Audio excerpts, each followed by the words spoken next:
All right, breakfast on this particular day is a bowl of oatmeal and a cup of tea. So I use these instant oatmeal boxes, apple cinnamon flavor. I know I can make my own oatmeal, but I don't. Whatever. I use 2 packets to make this full bowl, and I add flaxseed meal to it. Flaxseed has some sort of nutrients, which I cannot remember, but I added in there to bulk it up, and that was breakfast: ginger turmeric tea and oatmeal. And look at me getting a snack after breakfast. Vitamin C. Later on, after that, I threw some leftovers in a plate. Now, I had pinto beans from salads, I had that cheese from tacos, and I had some frozen tater tots. So I threw it together and put ketchup on it. Then I had that tomato, green pepper, and red onion from tacos, and I'm like, should I add it? Should I not add it? I ended up adding a little bit in the corner just to give it a little tasty taste.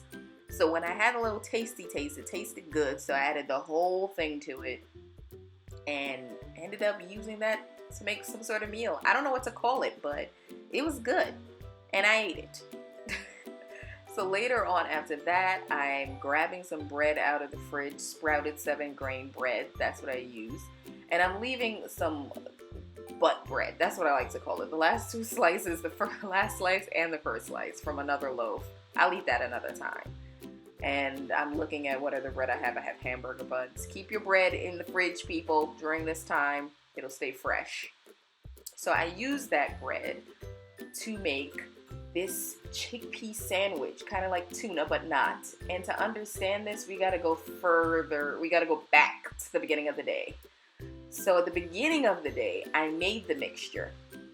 And it was boiled chickpeas.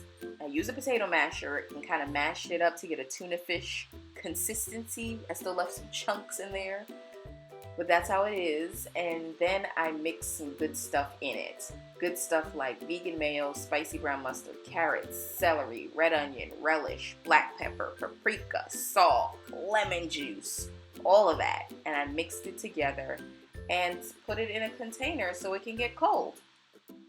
And that's how I made this sandwich.